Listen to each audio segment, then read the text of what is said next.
بسم الله الرحمن الرحيم. ألف لام ميم. ذلك الكتاب لا ريب فيه هدى للمتقين الذين يؤمنون بالغيب ويقيمون الصلاة ومما رزقناهم ينفقون والذين يؤمنون بما أنزل إليك وما أنزل من قبلك وبالآخرة هم يوقنون أولئك على هدى من ربهم وأولئك هم المفلحون. إن الذين كفروا سواء عليهم أأنذرتهم أم لم تنذرهم لا يؤمنون ختم الله على قلوبهم وعلى سمعهم وعلى أبصارهم غشاوة ولهم عذاب عظيم. ومن الناس من يقول آمنا بالله وباليوم الآخر وما هم بمؤمنين يخادعون الله والذين آمنوا وما يخدعون إلا أنفسهم وما يشعرون في قلوبهم مرض فزادهم الله مرضا ولهم عذاب أليم بما كانوا يكذبون. وإذا قيل لهم لا تفسدوا في الأرض قالوا إنما نحن مصلحون ألا إنهم هم المفسدون ولكن لا يشعرون. وإذا قيل لهم آمنوا كما آمن الناس قالوا أنؤمن كما آمن السفهاء ألا إنهم هم السفهاء ولكن لا يعلمون. وإذا لقوا الذين آمنوا قالوا آمنا وإذا خلوا إلى شياطينهم قالوا إنا معكم إنما نحن مستهزئون الله يستهزئ بهم ويمدهم في طغيانهم يعمهون. أولئك الذين اشتروا الضلالة بالهدى فما ربحت تجارتهم وما كانوا مهتدين مثلهم كمثل الذي استوقد نارا فلما أضاءت ما حوله ذهب الله بنورهم وتركهم في ظلمات لا يبصرون صم بكم عمي فهم لا يرجعون. أو كصيب من السماء فيه ظلمات ورعد وبرق يجعلون أصابعهم في آذانهم من الصواعق حذر الموت والله محيط بالكافرين يكاد البرق يخطف أبصارهم كلما أضاء لهم مشوا فيه وإذا أظلم عليهم قاموا ولو شاء الله لذهب بسمعهم وأبصارهم إن الله على كل شيء قدير. يا أيها الناس اعبدوا ربكم الذي خلقكم والذين من قبلكم لعلكم تتقون الذي جعل لكم الأرض فراشا والسماء بناء وأنزل من السماء ماء فأخرج به من الثمرات رزقا لكم فلا تجعلوا لله أندادا وأنتم تعلمون. وإن كنتم في ريب مما نزلنا على عبدنا فأتوا بسورة من مثله وادعوا شهداءكم من دون الله إن كنتم صادقين فإن لم تفعلوا ولن تفعلوا فاتقوا النار التي وقودها الناس والحجارة أعدت للكافرين. وبشر الذين آمنوا وعملوا الصالحات أن لهم جنات تجري من تحتها الأنهار كلما رزقوا منها من ثمرة رزقا قالوا هذا الذي رزقنا من قبل وأتوا به متشابها ولهم فيها أزواج مطهرة وهم فيها خالدون. إن الله لا يستحيي أن يضرب مثلا ما بعوضة فما فوقها فأما الذين آمنوا فيعلمون أنه الحق من ربهم وأما الذين كفروا فيقولون ماذا أراد الله بهذا مثلا يضل به كثيرا ويهدي به كثيرا وما يضل به إلا الفاسقين الذين ينقضون عهد الله من بعد ميثاقه ويقطعون ما أمر الله به أن يوصل ويفسدون في الأرض أولئك هم الخاسرون. كيف تكفرون بالله وكنتم أمواتا فأحياكم ثم يميتكم ثم يحييكم ثم إليه ترجعون. هو الذي خلق لكم ما في الأرض جميعا ثم استوى إلى السماء فسواهن 7 سماوات وهو بكل شيء عليم. وإذ قال ربك للملائكة إني جاعل في الأرض خليفة قالوا أتجعل فيها من يفسد فيها ويسفك الدماء ونحن نسبح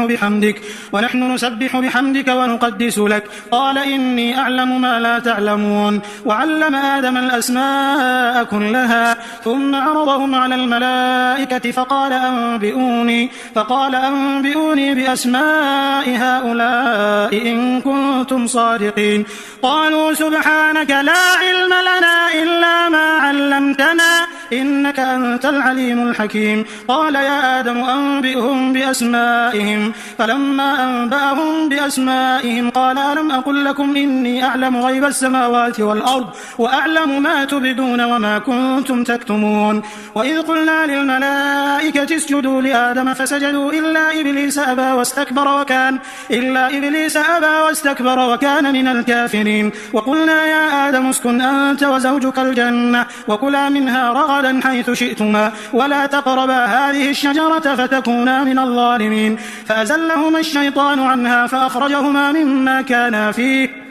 وقلنا اهبطوا بعضكم لبعض عدو ولكم في الأرض مستقر ومتاع إلى حين. فتلقى آدم من ربه كلمات فتاب عليه إنه هو التواب الرحيم. قلنا اهبطوا منها جميعا فإما يأتينكم مني هدى فمن تبع هداي فلا خوف عليهم ولا هم يحزنون. والذين كفروا وكذبوا بآياتنا أولئك أصحاب النار هم فيها خالدون. يا بني إسرائيل اذكروا نعمتي التي أنعمت عليكم وأوفوا بعهدي أوف بعهدكم وإياي فارهبون. وآمنوا بما أنزلت مصدقا لما معكم ولا تكونوا أول كافر به ولا تشتروا بآياتي ثمنا قليلا وإياي فاتقون. ولا تلبسوا الحق بالباطل وتكتموا الحق وأنتم تعلمون. وأقيموا الصلاة وآتوا الزكاة واركعوا مع الراكعين. أتأمرون الناس بالبر وتنسون أنفسكم وأنتم تتلون الكتاب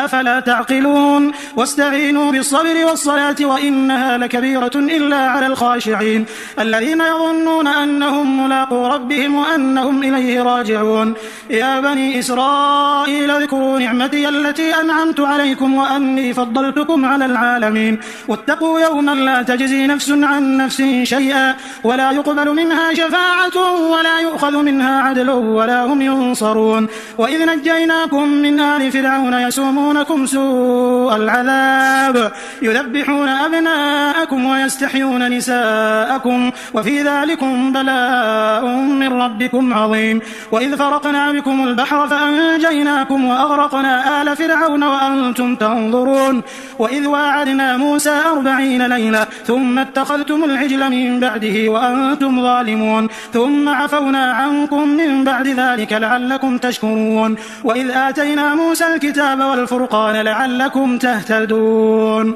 وإذ قال موسى لقومه يا قوم إنكم ظلمتم أنفسكم باتخاذكم العجل فتوبوا إلى بارئكم فاقتلوا أنفسكم ذلكم خير لكم عند بارئكم فتاب عليكم إنه هو التواب الرحيم. وإذ قلتم يا موسى لن نؤمن لك حتى نرى الله جهرة فأخذتكم الصاعقة وأنتم تنظرون ثم بعثناكم من بعد موتكم لعلكم تشكرون. وظللنا عليكم الغمام وأنزلنا عليكم المن والسلوى كلوا من طيبات ما رزقناكم وما ظلمونا ولكن كانوا أنفسهم يظلمون. وإذ قلنا ادخلوا هذه القرية فكلوا منها حيث شئتم رغدا وادخلوا الباب سجدا وقولوا حطة نغفر لكم خطاياكم وسنزيد المحسنين. فبدل الذين ظلموا قولا غير الذي قيل لهم فأنزلنا على الذين ظلموا رجزا من السماء بما كانوا يفسقون. وإذ استسقى موسى لقومه فقلنا اضرب بعصاك الحجر فانفجرت منه 12 عينا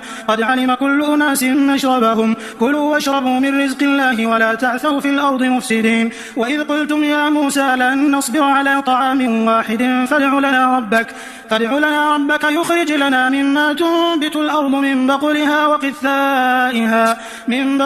وقثائها وفومها وعدسها وبصلها قال أتستبدلون الذي هو أدنى بالذي هو خير اهبطوا مصرا فإن لكم ما سألتم وضربت عليهم الذلة والمسكنة وباءوا بغضب من الله ذلك بأنهم كانوا يكفرون بآيات الله ويقتلون النبيين بغير الحق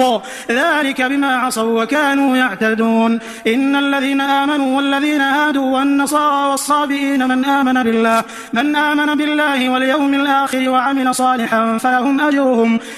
أجرهم عند ربهم ولا خوف عليهم ولا هم يحزنون. وإذ أخذنا ميثاقكم ورفعنا فوقكم الطور خذوا ما آتيناكم بقوة واذكروا ما فيه لعلكم تتقون ثم توليتم من بعد ذلك فلولا فضل الله عليكم ورحمته لكنتم من الخاسرين. ولقد علمتم الذين اعتدوا منكم في السبت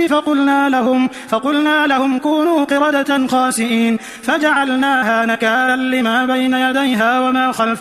وما خلفها وموعظة للمتقين. وإذ قال موسى لقومه إن الله يأمركم أن تذبحوا بقرة قالوا أتتخذنا هزوا قال أعوذ بالله أن أكون من الجاهلين. قالوا ادع لنا ربك يبين لنا ما هي قال إنه يقول إنها بقرة لا فارض ولا بكر عوان بين ذلك فافعلوا ما تؤمرون. قالوا ادع لنا ربك يبين لنا ما لونها قال إنه يقول إنها بقرة صفراء فاقع لونها تسر الناظرين. قالوا ادع لنا ربك يبين لنا ما هي إن البقرة شابه علينا وإنا إن شاء الله لمهتدون. قال إنه يقول إنها بقرة لا ذلول تثير الأرض ولا تسقي الحرث مسلمة لا شية فيها. قالوا الآن جئت بالحق فذبحوها وما كادوا يفعلون. وإذ قتلتم نفسا فادارأتم فيها والله مخرج ما كنتم تكتمون. فقلنا اضربوه ببعضها كذلك يحيي الله الموتى ويريكم آياته لعلكم تعقلون. ثم قست قلوبكم من بعد ذلك فهي كالحجارة أو أشد قسوة وإن من الحجارة لما يتفجر منه الأنهار وإن منها لما يشقق فيخرج منه الماء وإن منها لما يهبط من خشية الله وما الله بغافل عما تعملون. أفتطمعون أن يؤمنوا لكم وقد كان فريق منهم يسمعون كلام الله ثم يحرفونه من بعد ما عقلوه وهم يعلمون. وإذا لقوا الذين آمنوا قالوا آمنا وإذا خلا بعضهم إلى بعض قالوا أتحدثونهم بما فتح الله عليكم ليحاجوكم به عند ربكم أفلا تعقلون. أولا يعلمون أن الله يعلم ما يسرون وما يعلنون. ومنهم أميون لا يعلمون الكتاب إلا أماني وإن هم إلا يظنون. فويل للذين يكتبون الكتاب بأيديهم ثم يقولون هذا من عند الله ليشتروا به ثمنا قليلا فويل لهم مما كتبت أيديهم وويل لهم مما يكسبون. وقالوا لن تمسنا النار إلا أياما معدودة قل أتخذتم عند الله عهدا فلن يخلف الله عهده أم تقولون على الله ما لا تعلمون. بلى من كسب سيئة وأحاطت به خطيئته فأولئك أصحاب النار هم فيها خالدون. والذين آمنوا وعملوا الصالحات أولئك أصحاب الجنة هم فيها خالدون. وإذ أخذنا ميثاق بني إسرائيل لا تعبدون إلا الله وبالوالدين إحسانا وذي القربى واليتامى والمساكين وقولوا للناس حسنا وأقيموا الصلاة وآتوا الزكاة ثم توليتم إلا قليلا منكم وأنتم معرضون. وإذ أخذنا ميثاقكم لا تسفكون دماءكم ولا تخرجون أنفسكم من دياركم ثم أقررتم وأنتم تشهدون ثم أنتم هؤلاء تقتلون أنفسكم وتخرجون فريقا منكم من ديارهم تظاهرون عليهم بالإثم والعدوان وإن يأتوكم أسارى تفادوهم وهو محرم عليكم إخراجهم أفتؤمنون ببعض الكتاب وتكفرون ببعض فما جزاء من يفعل ذلك منكم إلا خزي في الحياة الدنيا ويوم القيامة يردون إلى أشد العذاب وما الله بغافل عما تعملون. أولئك الذين اشتروا الحياة الدنيا بالآخرة فلا يخفف عنهم العذاب ولا هم ينصرون. ولقد آتينا موسى الكتاب وقفينا من بعده بالرسل وآتينا عيسى ابن مريم البينات وأيدناه بروح القدس أفكلما جاءكم رسول بما لا تهوى أنفسكم استكبرتم ففريقا كذبتم وفريقا تقتلون وقالوا قلوبنا غلف بل لعنهم الله بكفرهم فقليلا ما يؤمنون ولما جاءهم كتاب من عند الله مصدق لما معهم وكانوا من قبل يستفتحون على الذين كفروا فلما جاءهم ما عرفوا كفروا به فلعنة الله على الكافرين بئس ما اشتروا به أنفسهم أن يكفروا بما أنزل الله بغيا أن ينزل الله من فضله على من يشاء من عباده فباءوا بغضب على غضب وللكافرين عذاب مهين وإذا قيل لهم آمنوا بما أنزل الله قالوا نؤمن بما أنزل علينا ويكفرون بما وراءه وهو الحق مصدقا لما معهم قل فلم تقتلون أنبياء الله من قبل إن كنتم مؤمنين ولقد جاءكم موسى بالبينات ثم اتخذتم العجل من بعده وأنتم ظالمون وإذ أخذنا ميثاقكم ورفعنا فوقكم الطور خذوا ما آتيناكم بقوة واسمعوا قالوا سمعنا وعصينا وأشربوا في قلوبهم العجل بكفرهم قل بئس ما يأمركم به إيمانكم إن كنتم مؤمنين قل إن كانت لكم الدار الآخرة عند الله خالصة من دون الناس فتمنوا الموت إن كنتم صادقين ولن يتمنوه أبدا بما قدمت أيديهم والله عليم بالظالمين ولتجدنهم أحرص الناس على حياة ومن الذين أشركوا يود أحدهم لو يعمر 1000 سنة وما هو بمزحزحه من العذاب أن يعمر والله بصير بما يعملون قل من كان عدوا لجبريل فإنه نزله على قلبك بإذن الله مصدقا لما بين يديه وهدى وبشرى للمؤمنين من كان عدوا لله وملائكته ورسله وجبريل وميكال فإن الله عدو للكافرين ولقد أنزلنا إليك آيات بينات وما يكفر بها إلا الفاسقون أو كلما عاهدوا عهدا نبذه فريق منهم بل أكثرهم لا يؤمنون ولما جاءهم رسول من عند الله مصدق لما معهم نبذ فريق من الذين أوتوا الكتاب كتاب الله وراء ظهورهم كأنهم لا يعلمون واتبعوا ما تتلو الشياطين على ملك سليمان وما كفر سليمان ولكن الشياطين كفروا يعلمون الناس السحر وما أنزل على الملكين ببابل هاروت وماروت وما يعلمان من أحد حتى يقولا إنما نحن فتنة فلا تكفر فيتعلمون منهما ما يفرقون به بين المرء وزوجه وما هم بضارين به من أحد إلا بإذن الله ويتعلمون ما يضرهم ولا ينفعهم ولقد علموا لمن اشتراه ما له في الآخرة من خلاق ولبئس ما شروا به أنفسهم لو كانوا يعلمون ولو أنهم آمنوا واتقوا لمثوبة من عند الله خير لو كانوا يعلمون يا أيها الذين آمنوا لا تقولوا راعنا وقولوا انظرنا واسمعوا وللكافرين عذاب أليم ما يود الذين كفروا من أهل الكتاب ولا المشركين أن ينزل عليكم من خير من ربكم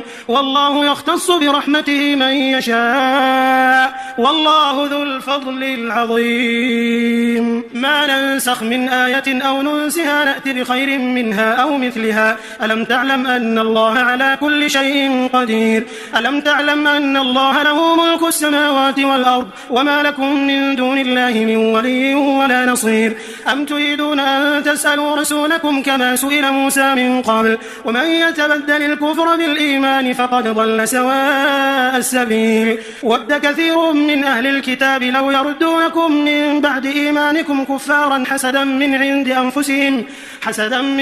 أنفسهم من بعد ما تبين لهم الحق فاعفوا واصفحوا حتى يأتي الله بأمره إن الله على كل شيء قدير وأقيموا الصلاة وآتوا الزكاة وما تقدموا لأنفسكم من خير تجدوه عند الله إن الله بما تعملون بصير وقالوا لن يدخل الجنة إلا من كان هودا أو نصارى تلك أمانيهم قل هاتوا برهانكم إن كنتم صادقين بلى من أسلم وجهه لله وهو محسن فله أجره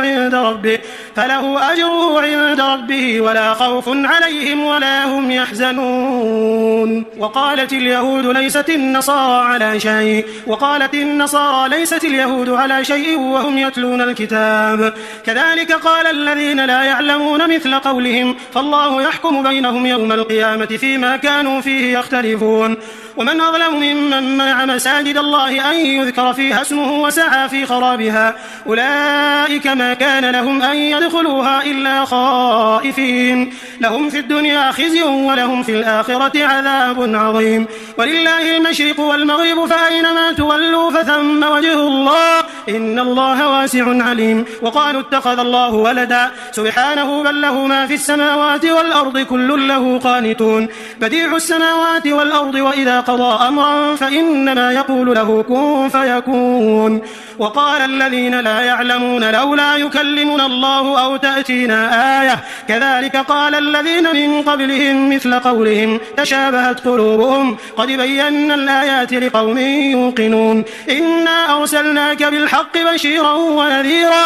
ولا تسأل عن أصحاب الجحيم. ولن ترضى عنك اليهود ولا النصارى حتى تتبع ملتهم قل إن هدى الله هو الهدى ولئن اتبعت أهواءهم بعد الذي جاءك من العلم ما لك من الله من ولي ولا نصير. الذين آتيناهم الكتاب يتلونه حق تلاوته أولئك يؤمنون به ومن يكفر به فأولئك هم الخاسرون. يا بني إسرائيل اذكروا نعمتي التي أنعمت عليكم وأني فضلتكم على العالمين واتقوا يوما لا تجزي نفس عن نفس شيئا ولا يقبل منها عدل ولا تنفعها شفاعة ولا هم ينصرون. وإذ ابتلى إبراهيم ربه بكلمات فأتمهم قال إني جاعلك للناس إماما قال ومن ذريتي قال لا ينال عهد الظالمين. وإذ جعلنا البيت مثابة للناس وأمنا واتخذوا من مقام إبراهيم مصلى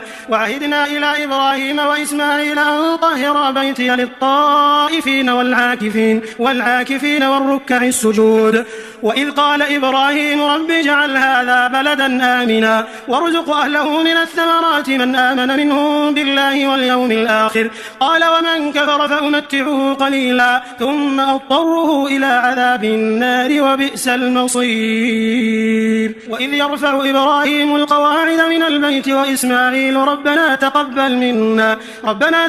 منا إنك أنت السميع العليم ربنا وجعلنا مسلمين لك ومن ذريتنا أمة مسلمة لك وأرنا مناسكنا وتب علينا إنك أنت التواب الرحيم. ربنا وابعث فيهم رسولا منهم يتلو عليهم آياتك ويعلمهم الكتاب والحكمة ويزكيهم إنك أنت العزيز الحكيم. ومن يرغب عن ملة إبراهيم إلا من سفه نفسه ولقد اصطفيناه في الدنيا وإنه في الآخرة لمن الصالحين. إذ قال له ربه أسلم قال أسلمت لرب العالمين. ووصى بها إبراهيم بنيه ويعقوب يا بني إن الله اصطفى لكم الدين فلا تموتن إلا وأنتم مسلمون. أم كنتم شهداء إذ حضر يعقوب الموت إذ قال لبنيه ما تعبدون من بعدي قالوا نعبد إلهك وإله آبائك إبراهيم وإسماعيل وإسحاق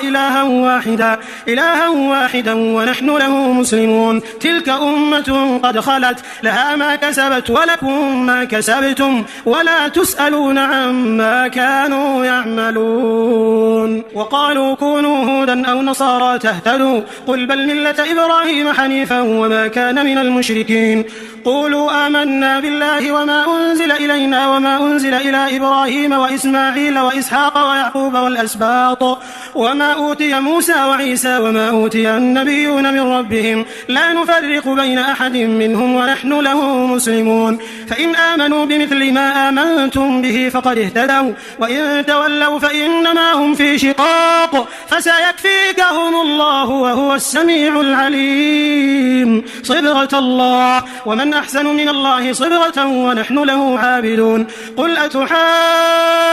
أتحاجوننا في الله وهو ربنا وربكم ولنا أعمالنا ولكم أعمالكم ونحن له مخلصون أم تقولون إن إبراهيم وإسماعيل وإسحاق ويعقوب والأسباط كانوا هودا أو نصارى قل أأنتم أعلم أم الله ومن أظلم ممن كتم شهادة عنده من الله وما الله بغافل عما تعملون تلك أمة قد خلت لها ما كسبت ولكم ما كسبتم ولا تسألون عما كانوا يعملون سيقول السفهاء من الناس ما ولاهم عن قبلتهم التي كانوا عليها قل لله المشرق والمغرب يهدي من يشاء إلى صراط مستقيم وكذلك جعلناكم أمة وسطا لتكونوا شهداء على الناس ويكون الرسول عليكم شهيدا وما جعلنا القبلة التي كنت عليها إلا لنعلم من يتبع الرسول ممن ينقلب على عقبيه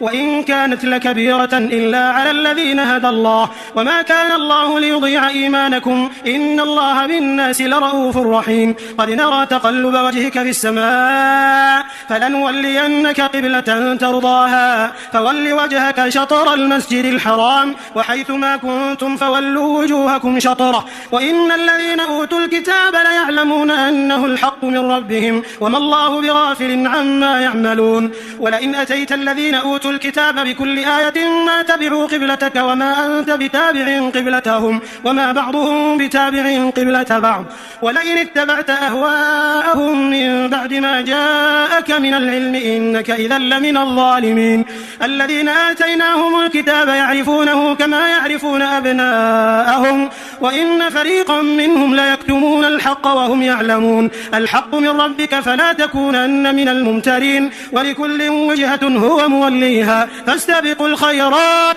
أينما تكونوا يأتي بكم الله جميعا إن الله على كل شيء قدير ومن حيث خرجت فول وجهك شطر المسجد الحرام وإنه للحق من ربك وما الله بغافل عما تعملون ومن حيث خرجت فول وجهك شطر المسجد الحرام وحيثما كنتم فولوا وجوهكم شطره لئلا يكون للناس عليكم حجة إلا الذين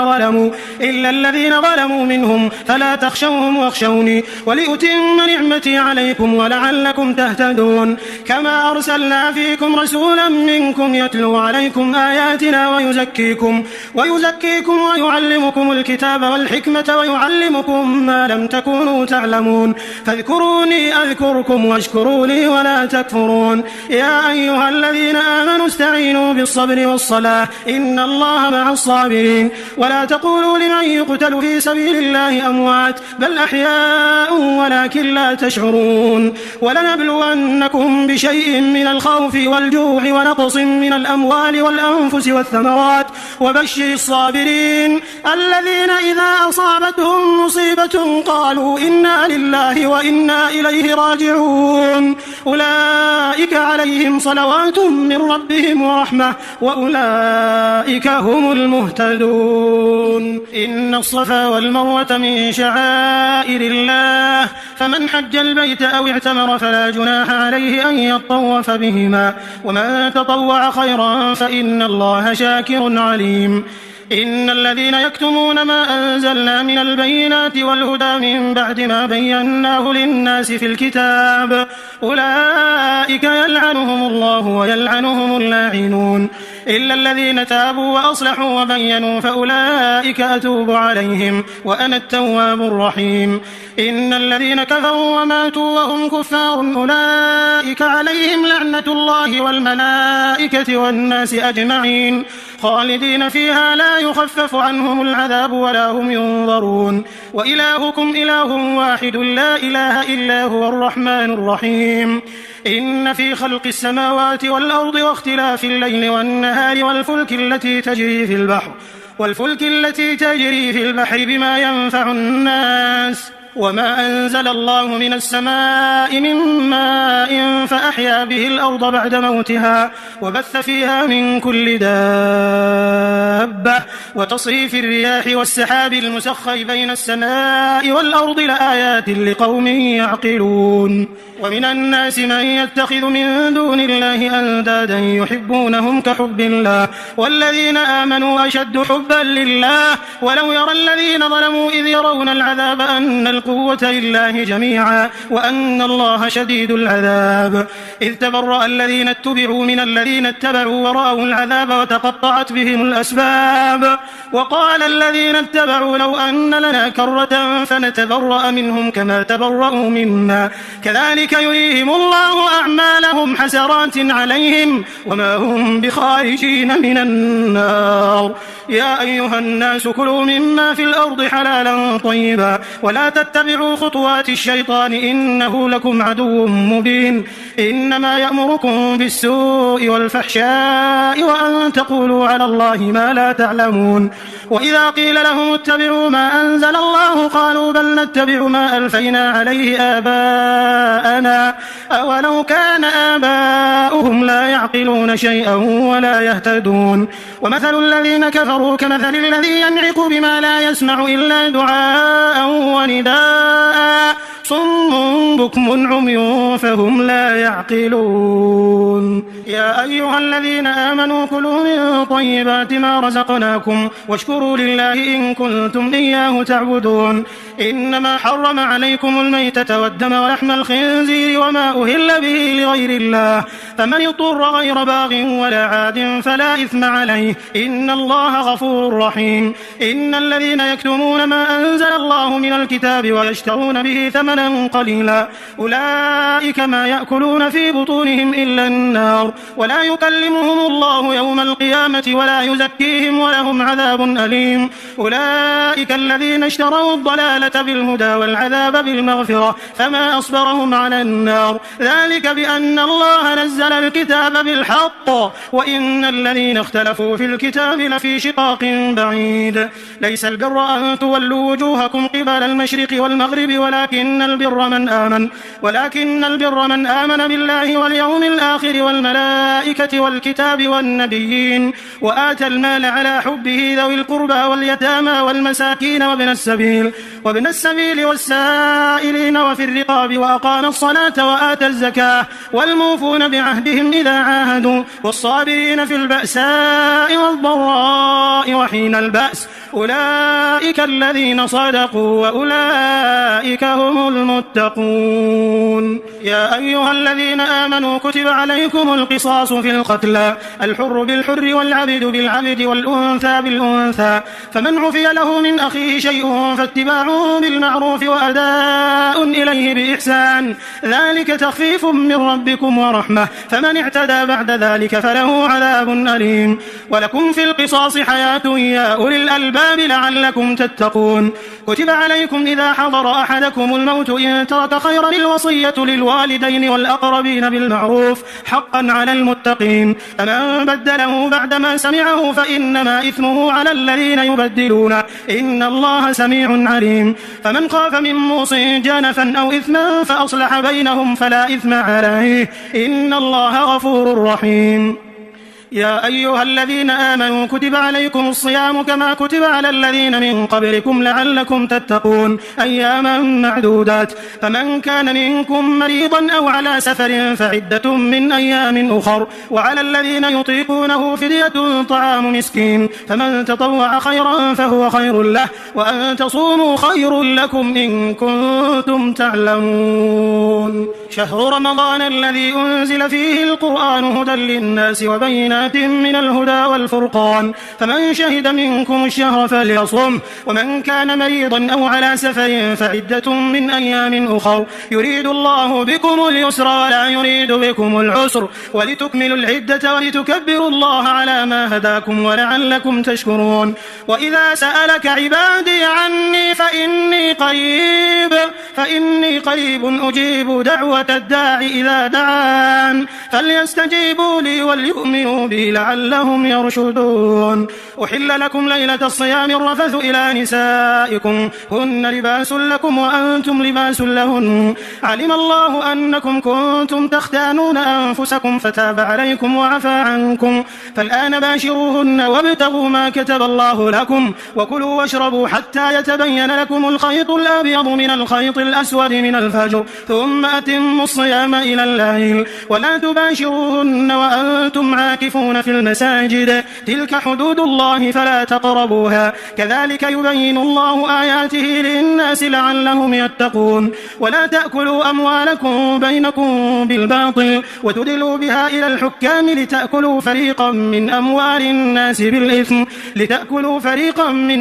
الناس بالإثم وأنتم تعلمون. يسألونك عن الأهلة قل هي مواقيت للناس والحج وليس البر بأن تأتوا البيوت من ظهورها ولكن البر من اتقى وأتوا البيوت من أبوابها واتقوا الله لعلكم تفلحون. وقاتلوا في سبيل الله الذين يقاتلونكم ولا تعتدوا إن الله لا يحب المعتدين. وقتلوهم حيث ثقفتموهم وأخرجوهم من حيث أخرجوكم والفتنة أشد من القتل ولا تقاتلوهم عند المسجد الحرام حتى يقاتلوكم فيه فإن قاتلوكم فاقتلوهم كذلك جزاء الكافرين فإن انتهوا فإن الله غفور رحيم. وقاتلوهم حتى لا تكون فتنة ويكون الدين لله فإن انتهوا فلا عدوان إلا على الظالمين. الشهر الحرام بالشهر الحرام والحرمات قصاص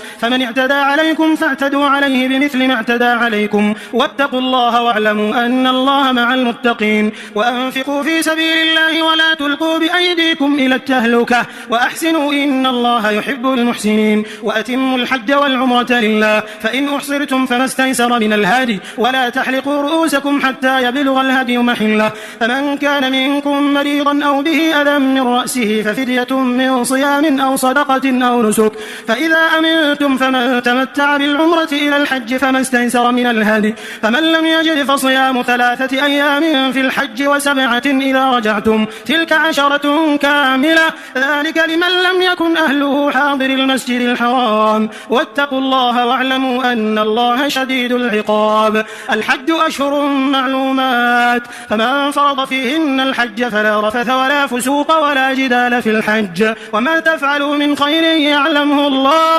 وتزودوا فإن خير الزاد التقوى واتقون يا أولي الألباب. ليس عليكم جناح أن تبتغوا فضلا من ربكم فإذا أفضتم من عرفات فاذكروا الله عند المشعر الحرام واذكروه كما هداكم وإن كنتم من قبله لمن الضالين ثم أفيضوا من حيث أفاض الناس واستغفروا الله إن الله غفور رحيم. فإذا قضيتم مناسككم فاذكروا الله كذكركم آباءكم أو أشد ذكرا فمن الناس من يقول ربنا آتنا في الدنيا وما له في الآخرة من خلاق ومنهم من يقول ربنا آتنا في الدنيا حسنة وفي الآخرة حسنة وقنا عذاب النار أولئك لهم نصيب مما كسبوا والله سريع الحساب. واذكروا الله في أيام معدودات فمن تعجل في يومين فلا إثم عليه ومن تأخر فلا إثم عليه لمن اتقى واتقوا الله واعلموا أنكم إليه تحشرون. ومن الناس من يعجبك قوله في الحياة الدنيا ويشهد الله على ما في قلبه وهو ألد الخصام وإذا تولى سعى في الأرض ليفسد فيها ويهلك الحرث والنسل والله لا يحب الفساد. وإذا قيل له اتق الله أخذته العزة بالإثم فحسبه جهنم ولبئس المهاد. ومن الناس من يشري نفسه ابتغاء مرضات الله والله رؤوف بالعباد. يا أيها الذين آمنوا ادخلوا في السلم كافة كافة ولا تتبعوا خطوات الشيطان إنه لكم عدو مبين فإن زللتم من بعد ما جاءتكم البينات فاعلموا أن الله عزيز حكيم هل ينظرون إلا أن يأتيهم الله في ظلل من الغمام والملائكة وقضي الأمر وإلى الله ترجع الأمور سل بني إسرائيل كم آتيناهم من آية بينة ومن يبدل نعمة الله من بعد ما جاءته فإن الله شديد العقاب زين للذين كفروا الحياة الدنيا ويسخرون من الذين آمنوا والذين اتقوا فوقهم يوم القيامة والله يرزق من يشاء بغير حساب كان الناس أمة واحدة فبعث الله النبيين مبشرين ومنذرين وأنزل معهم الكتاب بالحق ليحكم بين الناس فيما اختلفوا فيه وما اختلف فيه إلا الذين أوتوه من بعد ما جاءتهم البينات بغيا بينهم فهدى الله الذين آمنوا لما اختلفوا فيه من الحق بإذنه والله يهدي من يشاء إلى صراط مستقيم أم حسبتم أن تدخلوا الجنة ولما يأتكم مثل الذين خلوا من قبلكم مستهم البأساء والضراء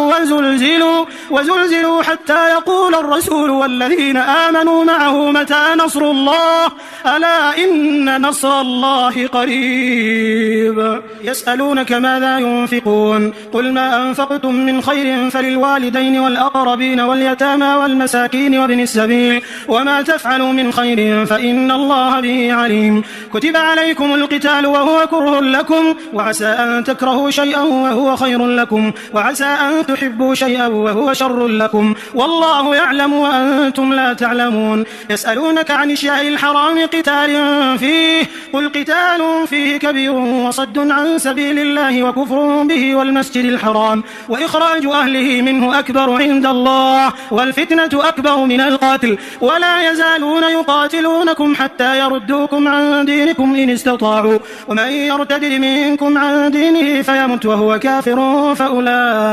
فأولئك حبطت أعمالهم في الدنيا والآخرة وأولئك أصحاب النار هم فيها خالدون إن الذين آمنوا والذين هاجروا وجاهدوا في سبيل الله أولئك يرجون رحمة الله والله غفور رحيم يسألونك عن الخمر والميسر قل فيهما إثم كبير ومنافع للناس وإثمهما أكبر من نفعهما ويسألونك ماذا ينفقون قل العفو كذلك يبين الله لكم الآيات لعلكم تتفكرون في الدنيا والآخرة ويسألونك عن اليتامى قل إصلاح لهم خير وإن تخالطوهم فإخوانكم والله يعلم المفسد من المصلح ولو شاء الله لأعنتكم إن الله عزيز حكيم ولا تنكحوا المشركات حتى يؤمنوا ولأمة مؤمنة خير من مشركة ولو أعجبتكم ولا تنكحوا المشركين حتى يؤمنوا ولعبد مؤمن خير من مشرك ولو أعجبكم أولئك يدعون إلى النار والله يدعو إلى الجنة والمغفرة بإذنه ويبين آياته للناس لعلهم يتذكرون ويسألونك عن المحيض قل هو أذى فاعتزلوا النساء في المحيض ولا تقربوهن حتى يطهرن فإذا تطهرن فأتوهن من حيث أمركم الله إن الله يحب التوابين ويحب المتطهرين نساؤكم حرث لكم فأتوا حرثكم أنى شئتم وقدموا لأنفسكم واتقوا الله واعلموا أنكم ملاقوه وبشر المؤمنين ولا تجعلوا الله عرضة لأيمانكم أن تبروا وتتقوا وتصلحوا بين الناس والله سميع عليم لا يؤاخذكم الله باللغو في أيمانكم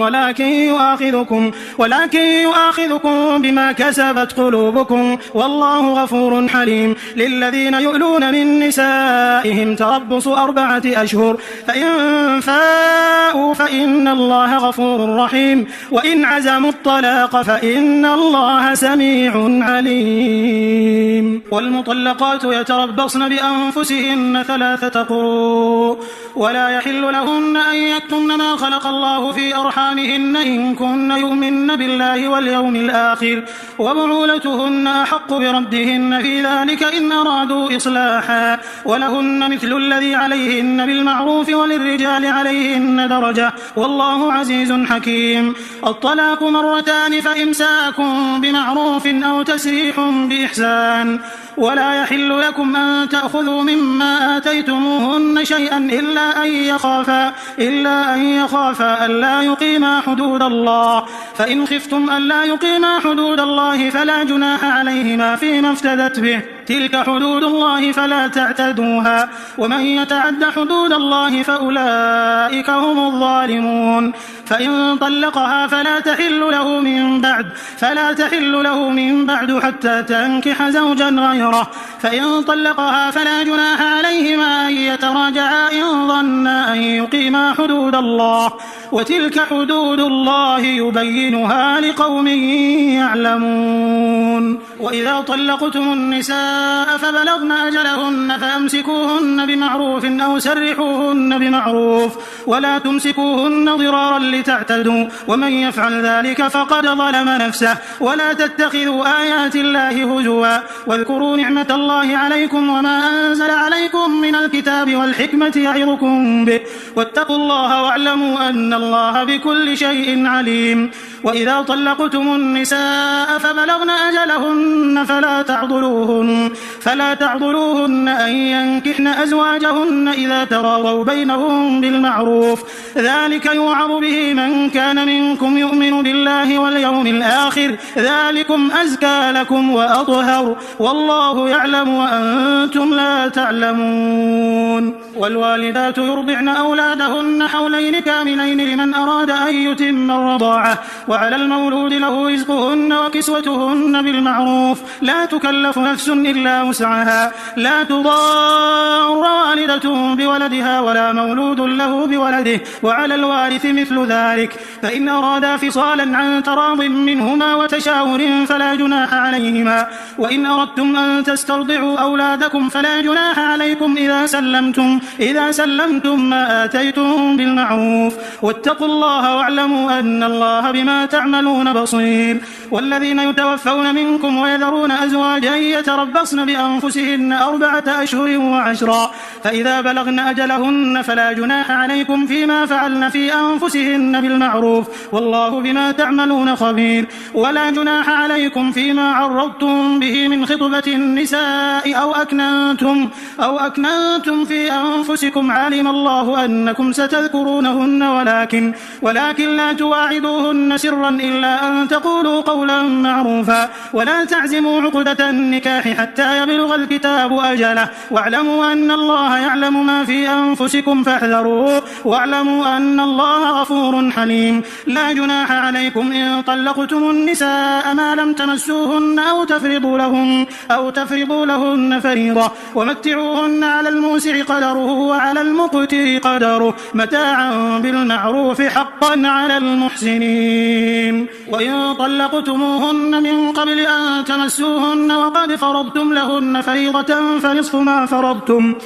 ما فرضتم إلا أن يعفون أو يعفو الذي بيده عقدة النكاح وأن تعفوا أقرب للتقوى ولا تنسوا الفضل بينكم إن الله بما تعملون بصير. حافظوا على الصلوات والصلاة الوسطى وقوموا لله قانتين فإن خفتم فرجالا أو ركبانا فإذا أمنتم فاذكروا الله كما علمكم ما لم تكونوا تعلمون. والذين يتوفون منكم ويذرون أزواجا وصية لأزواجهم متاعا إلى الحول غير إخراج فإن خرجن فلا جناح عليكم فيما فعلن في أنفسهن من معروف والله عزيز حكيم. وللمطلقات متاع بالمعروف حقا على المتقين كذلك يبين الله لكم آياته لعلكم تعقلون. ألم تر إلى الذين خرجوا من ديارهم وهم ألوف حذر الموت فقال لهم الله موتوا ثم أحياهم وآتيناهم إن الله لذو فضل على الناس ولكن أكثر الناس لا يشكرون وقاتلوا في سبيل الله واعلموا أن الله سميع عليم من ذا الذي يقرض الله قرضا حسنا فيضاعفه له أضعافا كثيرة والله يقبض ويبسط وإليه ترجعون ألم تر إلى الملأ من بني إسرائيل من بعد موسى إذ قالوا لنبي له مبعث لنا ملكا نقاتل في سبيل الله قال هل عسيتم إن كتب عليكم القتال ألا تقاتلوا قالوا وما لنا ألا نقاتل في سبيل الله وقد أخرجنا من ديارنا وأبنائنا فلما كتب عليهم القتال تولوا إلا قليلا منهم والله عليم بالظالمين وقال لهم نبيهم إن الله قد بعث لكم طالوت ملكا قالوا أنى يكون له الملك علينا ونحن أحق بالملك منه ولم يؤت سعة من المال قال إن الله اصطفاه عليكم وزاده بسطة في العلم والجسم والله يؤتي ملكه من يشاء والله واسع عليم وقال لهم نبيهم إن آية ملكه أن يأتيكم التابوت فيه سكينة من ربكم وبقية مما ترك آل موسى وآل هارون تحمله الملائكة إن في ذلك لآية لكم إن كنتم مؤمنين فلما فصل طالوت بالجنود قال إن الله مبتليكم بنهر فمن شرب منه فليس مني ومن لم يطعمه فإنه مني إلا من اغترف غرفة بيده فشربوا منه إلا قليلا منهم فلما جاوزه هو والذين آمنوا معه قالوا لا طاقة لنا اليوم بجالوت وجنوده قال الذين يظنون أنهم ملاقوا الله كم من فئة قليلة غلبت فئة كثيرة بإذن الله والله مع الصابرين ولما برزوا لجالوت وجنوده قالوا ربنا أفرغ علينا صبرا وثبت أقدامنا وانصرنا على القوم الكافرين فهزموهم بإذن الله وقتل داود جالوت وآتاه الله الملك والحكمة وعلمه مما يشاء ولولا دفع الله الناس بعضهم ببعض لفسدت الأرض ولكن الله ذو فضل على العالمين تلك آيات الله نتلوها عليك بالحق وإنك لمن المرسلين تلك الرسل فضلنا بعضهم على بعض منهم من كلم الله ورفع بعضهم درجات وآتينا عيسى ابن مريم البينات وأيدناه بروح القدس ولو شاء الله ما اقتتل الذين من بعدهم من بعد ما جاءتهم البينات ولكن اختلفوا فمنهم من آمن ومنهم من كفر ولو شاء الله ما اقتتلوا ولكن الله يفعل ما يريد يا أيها الذين آمنوا أنفقوا مما رزقناكم من قبل أن يأتي يوم لا بيع فيه ولا خلة ولا شفاعة والكافرون هم الظالمون الله لا إله إلا هو الحي القيوم لا تأخذه سنة ولا نوم له ما في السماوات وما في الأرض من ذا الذي يشفع عنده إلا بإذنه يعلم ما بين أيديهم وما خلفهم ولا يحيطون بشيء من علمه إلا بما شاء وسع كرسيه السماوات والأرض ولا يؤوده حفظهما وهو العلي العظيم لا إكراه في الدين قد تبين الرشد من الغي فمن يكفر بالطاغوت ويؤمن بالله فقد استمسك بالعروة الوثقى لا انفصام لها والله سميع عليم الله ولي الذين آمنوا يخرجهم من الظلمات إلى النور والذين كفروا أولياؤهم الطاغوت يخرجونهم من النور إلى الظلمات أولئك أصحاب النار هم فيها خالدون ألم تر إلى الذي حاج إبراهيم في ربه أن آتاه الله الملك إذ قال إبراهيم ربي الذي يحيي ويميت قال أنا أحيي وأميت قال إبراهيم فإن الله يأتي بالشمس من المشرق فأت بها من المغرب فبهت الذي كفر والله لا يهدي القوم الظالمين أو كالذي مر على قرية وهي خاوية على عروشها قال أنى يحيي هذه الله بعد موتها فأماته الله 100 عام ثم بعثه قال كم لبثت قال لبثت يوما أو بعض يوم قال بل لبثت 100 عام فانظر إلى طعامك وشرابك لم يتسنه وانظر إلى حمارك ولنجعلك آية للناس وانظر إلى العظام كيف ننشزها ثم نكسوها لحما فلما تبين له قال أعلم أن الله على كل شيء قدير. وإذ قال إبراهيم رب أرني كيف تحيي الموتى قال أولم تؤمن قال بلى ولكن ليطمئن قلبي قال فخذ 4 من الطير فصرهن إليك ثم اجعل على كل جبل منهن جزءا ثم ادعهن يأتينك سعيا واعلم أن الله عزيز حكيم. مثل الذين ينفقون أموالهم في سبيل الله كمثل حبة أنبتت 7 سنابل في كل سنبلة 100 حبة والله يضاعف لمن يشاء والله واسع عليم. الذين ينفقون أموالهم في سبيل الله ثم لا يتبعون ما أنفقوا منا ولا أذى لهم أجرهم عند ربهم ولا خوف عليهم ولا هم يحزنون. قول معروف ومغفرة خير من صدقة يتبعها أذى والله غني حليم. يا أيها الذين آمنوا لا تبطلوا صدقاتكم بالمن والأذى كالذي ينفق ماله رئاء الناس ولا يؤمن بالله واليوم الآخر فمثله كمثل صفوان عليه تراب فأصابه وابل فتركه صلدا لا يقدرون على شيء مما كسبوا والله لا يهدي القوم الكافرين. ومثل الذين ينفقون أموالهم ابتغاء مرضات الله وتثبيتا من أنفسهم كمثل جنة بربوة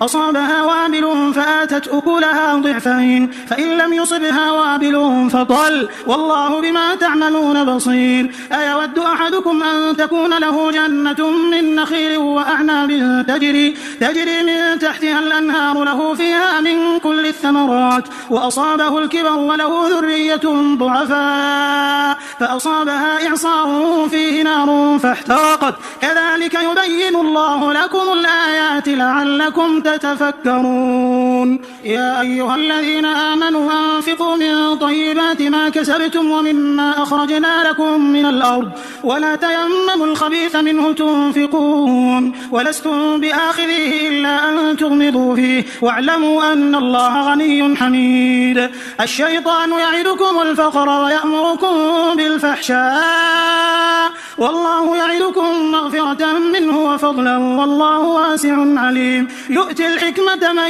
يشاء ومن يؤت الحكمة فقد أوتي خيرا كثيرا وما يذكر إلا أولو الألباب. وما أنفقتم من نفقة أو نذرتم من نذر فإن الله يعلمه وما للظالمين من أنصار. إن تبدوا الصدقات فنعما هي وإن تخفوها وتؤتوها الفقراء فهو خير لكم ويكفر عنكم من سيئاتكم والله بما تعملون خبير. ليس عليك هداهم ولكن الله يهدي من يشاء وما تنفقوا من خير فلأنفسكم وما تنفقون إلا ابتغاء وجه الله وما تنفقوا من خير